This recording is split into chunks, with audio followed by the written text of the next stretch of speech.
Welcome to Parenting Successful Teens. I'm Allie Irwin, and I'm here to remind you that you are already a great mom. I know that parenting teens is hard, but it doesn't have to be this hard. Listen in, and I'll teach you how to feel confident that you can handle whatever parenthood throws at you, and even make it fun. Yes, fun. I love this phase of life, and you can too. We live in a world that is more conducive to anxiety than play. And because of that, play won't necessarily feel good until you rewire your brain for more joy. Wait, what? Play doesn't actually always feel good? Nope.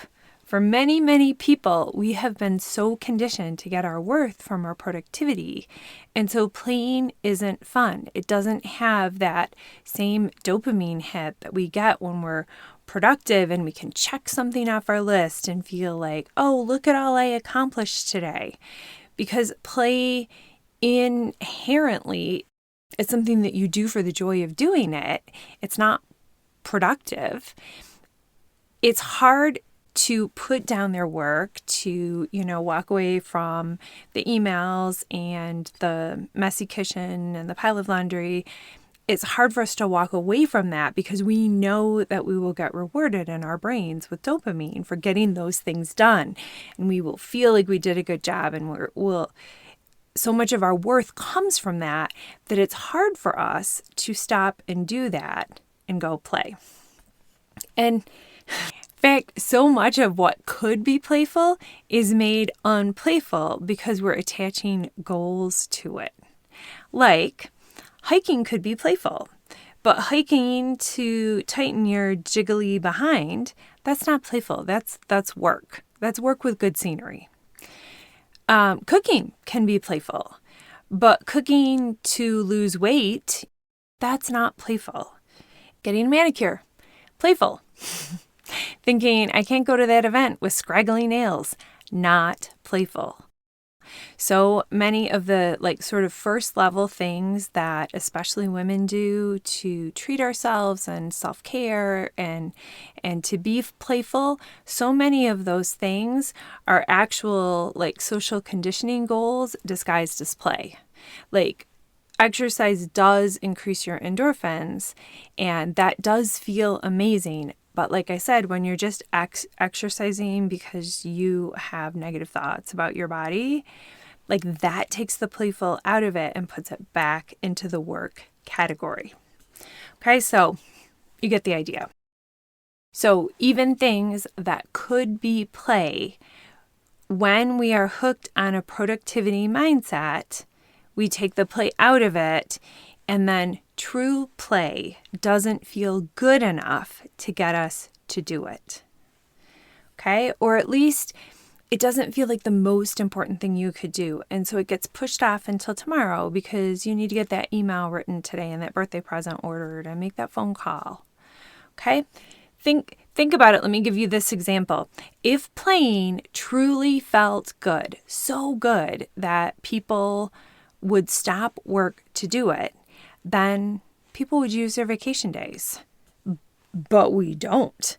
The average American that gets paid vacation leaves 9.5 days unused at the end of the year.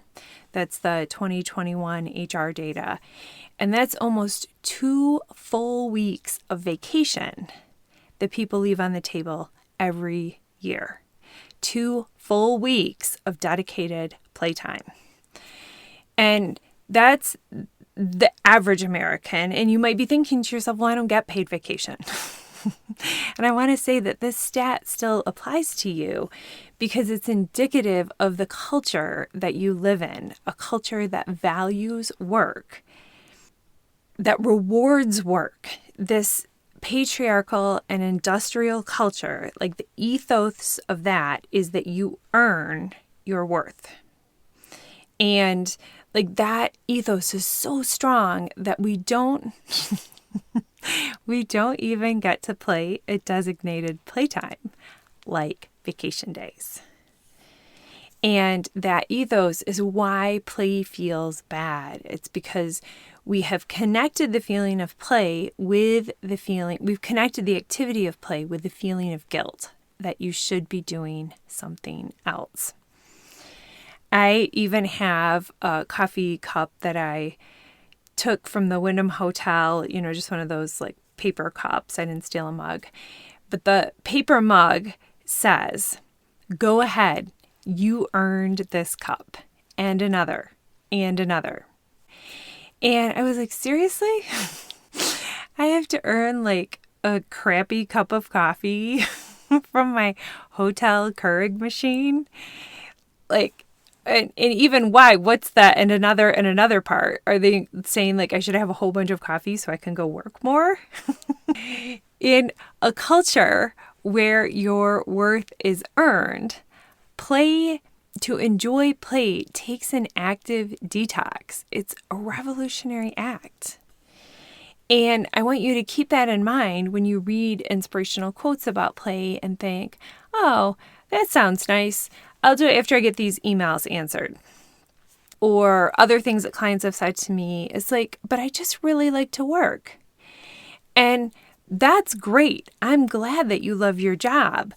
But you also need fun, non-job things to do as well. Okay? You just do. Or if you tell yourself you won't be able to play with those emails on your mind, okay, know that isn't necessarily your preference. It's your conditioning. I want you to try and play anyway, even if you don't enjoy it. I want you to build the habit of taking time to play, even when you'd rather pick up the kitchen before you go. Okay? I want you to just walk right out the door, because we all know that picking up the kitchen leads you to tossing in some laundry, and then your mom calls, and before you know it, you don't have time to go for a walk. So I want you to build the habit of taking time to play, even when you think you'd rather work. Okay? Because again, some of that desire to work is true, and some of it is just social conditioning. That work is more valuable than play, and that your brain rewards you with dopamine because you believe that work is more valuable than play. So you both have the thought, and then you have the chemical in your brain rewarding you for doing the work. Okay? And so just notice those thoughts and play anyway. And some of those thoughts, like, it's so crazy what happens, right? Like, we need a break, and we left to our own devices would want to go play, but we feel like we can't go play. And so then we reward ourselves for continuing to work with some food. And then we beat ourselves up for eating. Okay, you can see how that's just, it's not a crazy cycle because it's what we've been conditioned to do, but it's not a helpful cycle. And obviously this isn't black or white. I'm a huge fan of work. I love my job. My husband thinks I work too much, and he thinks that a lot of the things that I do for play are absolutely ridiculous, and to him they look like work, but to me they do not. The next category of statements I have about play is, well, nothing sounds good. Like, I don't know what to do. Like, I don't have any hobbies. And again, I want you to just pick something that even sounds mediocre. Like, just pick some act of play. There's this great episode, I don't know if you ever used to watch the show Raising Hope, where the two lead characters, Bart and Virginia, decide that they need a hobby. And then they spend the entire episode trying on like a series of truly ridiculous hobbies. And it's just delightful because it underlines the idea that if you haven't played in a while, you probably don't know what sounds good. So just practice the skill of trying something and discovering what brings you joy. And maybe there's a piece of it that does sound good. Like, for example, I love to hike. So perhaps you try hiking, but you notice while you're out that you're cold. Okay, good information. Next time, dress warmer. Or you notice on your hike, you went for a hike with a friend and that friend is talking your ear off. Again, notice I loved the hiking, but I want some solitary time. Okay, next time you go alone. Or the converse, like maybe you're hiking and you feel unsafe. There are places that I've hiked that I've thought, I could be in trouble here if I ran into an animal because this is pretty deserted. Like someone wouldn't come along to help me for a bit of time. And so then, that's great information. Then the next time I picked a trail that was a little bit more heavily traveled. Okay. Just start playing and noticing even what feels a little bit good, and then just keep building and building and building on that. And like I said, if you get those critical voices, like if the problem is when you start playing, the critical voices come up, that also is good information to have. If your thoughts are saying that you're a lazy bum when you play, then those thoughts are the problem, not the playing. Okay, the solution is not to just work. You cannot outwork those thoughts. I'm laughing because there was a time, this was me, when I was using work to feel good about myself. But the solution instead is to believe in your own inherent goodness, your own inherent worthiness, just for existing on this planet, so that those critical voices don't have any hold on you. Those critical voices that say that you have to earn your worth. And I want you to know that you can change those critical voices.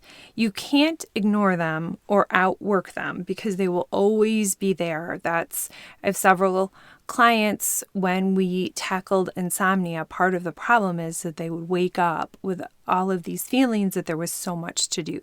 They would, wake up and have trouble falling back to sleep, and they were cycling through their to-do list. Okay, you cannot outwork those thoughts. But you can change those thoughts. You can change that critical voice in your head. And if that is you, if you take my advice on this episode and go play and notice your brain telling you all kinds of crappy things about yourself, I want you to take advantage of my February special. Okay? It's an insane special. It will not be running in March. So if you listen to this episode in March, I'm sorry. You should still come and coach with me because even my regular prices are a fantastic deal.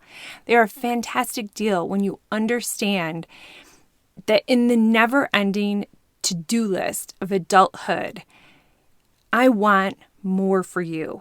I want joy for you. I want regular joy.